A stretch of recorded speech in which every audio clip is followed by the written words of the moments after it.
Welcome to Fireteam Chat, IGN's Destiny show. Joining me today is Fran Mirabella. What's up, everyone? Jose Otero. At a much louder volume. Hello, guys. Than last week. Jose, your mic was a little off kilter. I didn't realize it. I'm sorry. Yeah. Today we have an exciting show. There was a big announcement. The hard mode of the new raid is going to be coming out quite soon, so we're going to talk about that. Trials, Iron Banner, and Nightfall are getting some, specifically Trials and Nightfall are getting tweaked, and we're going to talk about our Iron Banner experiences. That was in the weekly update. And then we kind of want to talk about the microtransaction snafu that happened this week where somebody leaked a bunch of data, and then Luke was like, yeah, that's all not true. Yeah. We also have one thing we also are really excited to talk about off the top of the show. We are going to be doing a live Fireteam chat here in San Francisco on November 14th. Fran, why don't you tell everybody a little bit about House Party! Mm-hmm. You guys that was it. It's called House Party, and it's on November 14th, and we're doing a live Fireteam chat. Yeah. Free food. Yep, but yeah, it's actually it's sponsored by Carl's Jr., and so it's like, and Hardee's, and so they're going to have free food. I believe there might even be booze on site if you're of drinking age, but I'm not sure. Purchase, right? That's probably. Yeah. I don't know for sure, but I want it there. Fireteam House Party. Make up some more stuff about this event. But anyway, we've done one of these before. They're really cool. If you're in the area or can make it out, you can get tickets. It's watch the social out there, feeds. so. Yeah, I don't have a short link for you. It's actually on all of our Twitter accounts. We all tweeted about it this morning. Yeah. It's going to be at DNA Lounge in San Francisco. It's 375 11th Street. It's on November 14th, 11 a.m. to 4:30 p.m. We're doing the show actually with Game Scoop, and I can confirm that I have a bunch of giveaways for the show. I got a stack of blacksmith shaders. Thank you, Bungie, for coming through on those and sending me a few. I also have a few of the copies that we did an unboxing of for Destiny to give away. I think we have 4 of those to give away. So there's going to be some good stuff for So what if Destiny I can't fans. come to the house party? Can I watch? We'll have we're VOD content afterwards. Okay, so not live. The episode will be released later, like Fireteam Chat typically is that week. So that might be like the first week where we don't post on Friday, where we actually post on a different day. You've been warned, Guardians. Yeah. I'm really excited about the live show, so I want to talk about it. It's a lot of fun. It's always fun. Yeah, and it was really great to meet a bunch of you at the last house party. So if you're coming out, you're going to have a good time. Yeah, definitely. By the way, I should remind, we always talk over each other because we can't hear the same way you guys hear, so apologies that we do that sometimes. Talk over each other? That was pretty solid, Jose. Okay, on with the show. Yeah, so first up, we are going to talk about the hard raid. The hard raid is coming Friday, October 23rd at 10 a.m. Pacific. And the question I wanted to ask you guys is, what do you think is going to change in the raid? Let's start with the first big encounter, War Priest. Let me get this out of the way. Yeah. I wish that they just had dropped it on Halloween and brought back the jack-o'-lantern and done something like really spooky. Well, you don't know if they're not going to do something for Halloween. But wouldn't that have been cool, like hard raid on Halloween? Actually, before we dive into that, some details on light level. Fright Night with Oryx. Recommended life for hard mode is 300 to 320. The loot that will drop will be between 310 to 320. Which is exciting. That's what it's all about there. So jumping Infusion up to 320, confusion. Yeah. So well, not confusion anymore. I get it. But more to the question then, you're asking what do we think is going to change, or what do we think? I mean, I don't know encounter by encounter like how I would change, like how I would recommend changes, but I would not be surprised if we see entirely new mechanics to some of these encounters. Yeah.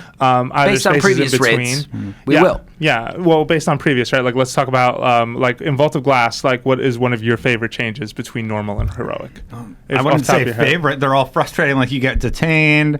Okay. You know, you get detained. I think it's going to be better than that. Even Crota's End, I think when Heroic came out, the mistake there to me was that it was too hard. It was like the light level was one level higher at the time. And so that was back when light level, that one unit made a huge difference in terms of damage output and in terms of like survival.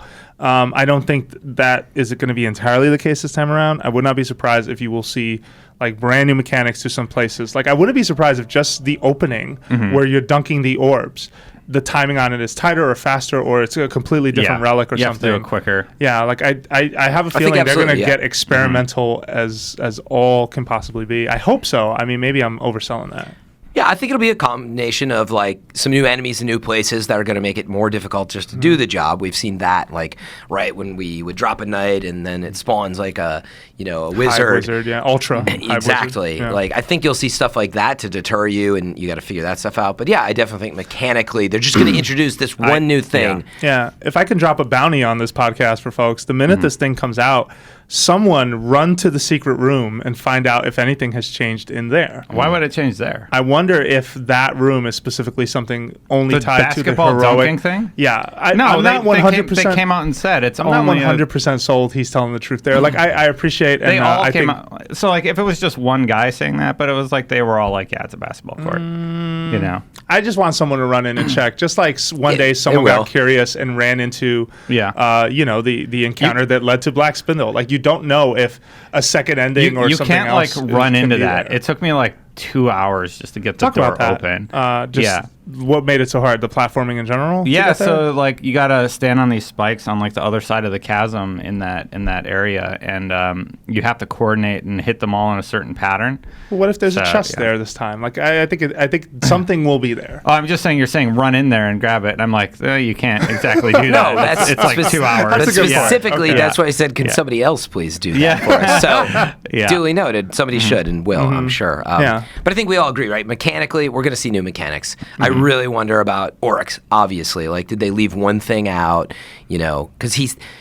Like, once you figure Oryx out, not that crazy difficult. You just need the right team, which is very often what you see in the raids. It's all about coordination. But Crota was pretty tough, although a lot of that was because of the bugs for a really long time. Crota was tough because like the sword wouldn't pick up, or it was a buggy encounter. He would start kneeling and then hit you with the sword and then kneel. Right, but I think we're going to see something pretty big with the Oryx encounter. That just really makes it tough. So I think they want you to spend some time on this. Or Golgoroth, just more less orbs, maybe even, like who knows, or like shorter timing for when you pull his gaze. I don't know.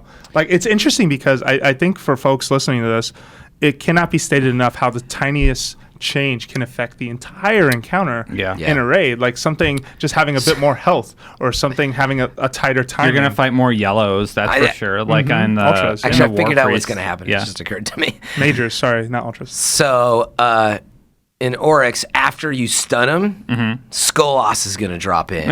And he's going to come in and you're going to get poisoned. Yeah. And then you're going to have to like change it around, and it'll be the Skolas fight on top of it. Yeah. And wouldn't that's it be great if you just got to that room? This is in line with your joke, but wouldn't it be great if you got to that room and instead of Oryx coming up, it was Crota or Skolas, like giant Skolasis shows up and just has, I mean, it's stupid. What if it was like Oryx and his wife? Exactly. Exactly. Something. That's the next expansion. Or Atheon is just there for. Wait, what? And he's like, get out of here! And like Oryx like slams him out of the way. He's like, this is my fight. Yeah. Okay, I don't think we've that's gone off happen, the deep end. Yeah, I don't know. I think War Priest, you're definitely going to have to do it mechanically correct, where like the person that's infected or whatever it's called shoots the has the aura or whatever. Yeah, the aura. He'll have to shoot ads because you can't die. You're not going to be able to revive, so that's going to change it mechanically quite a bit. Actually, the way I do War Priest is we just die because we can do them in like we can almost get them dead in one now, doing it that way. Yeah, I saw a friend of the show, Alfredo's raid team, got him down in like 2, and I was like, wow, that was fast. Yeah, how did they do it? Did they explain this? Yeah, I don't remember off the top of my head. It was this was 2 weeks ago, but they just like on the first one, they got 60% of his health down. Like props, by the way, to Alfredo. Really nice work. So the way we do it is we just die, just like whoever gets the aura, we just let them die, and everybody shoots them with sniper, and we can get them down way beyond 50, like 60, maybe 70. Last time I did it, and we had a really good team, we almost killed them the first cycle. It was nuts. Yeah. Okay. Anyway, so that mechanical change, I think he'll spawn more witches. I think the Death Singers. I mean, one thing that I think Death Singers needs to change. Now that everyone has Touch of Malice, like have you used Touch of Malice? I don't have it yet. Yeah. Whew, that health just Pac-Man, like it's gone. Yeah. It's exciting though, because like we really need some like good weapon drops. Like just the higher level will be nice, so you can infuse stuff you like. But then I think there's got to be like an exotic weapon drop in here or something, right? They're holding back, right? I mean. Yeah, I guess nobody has no time to explain yet. That's a exotic pulse. That's a reference to I think judging by listening to interviews that Bungie has given recently, it sounds like the raid will now be like a subset of weapons, but they won't be the weapons that are going to dominate the main game. Like they want you to find other weapons that you're either going to infuse and become attached to. I don't think the raid weapons are necessarily like, for example, after the raid went live, I feel like the pulse rifle and the scout rifle are the only two things I hear people talk about as being cool weapons. Maybe the rocket launcher. Everything else, people are like, that the scout's thing. okay. Yeah, like the snipers look good. The hand cannon, I heard, is the slowest thing. Fran, you use it. Yeah, it's okay. How is that? It's okay. Yeah. It's okay. I mean, but I think nothing's great. Nothing's great. That's the modus operandi. They're great in the raid. Yeah, the cocoon is awesome to just stow something away and never reload. Like, because you're constantly shooting, and that's just like an awesome. Like, especially when you're downing these bosses and stuff, like it's awesome to never stop. Like I don't use Black Spindle other than on like War Priest and and Death Singers. Did you I use it a lot. You know, it got patched, right? Yeah, but I haven't really. No, I ended up not doing it, but I don't care. You're going to get other 310 drops. So, do you want to save that for the patch segment? Because I did something for science and it got patched, and I was so disappointed. I think you did it wrong. No, I didn't. I know what you did, but we'll talk. But why does it? Yeah. Anyway, we can talk about it. But you got a 310, and now you're going to get tons of 310s. Like, who cares? Like, big deal, right? Like temporary infusion. I care, Fran Mirabella. I have other 310s now, so it's not that big a deal. Well, here I am, Fran Mirabella, with all my 310s.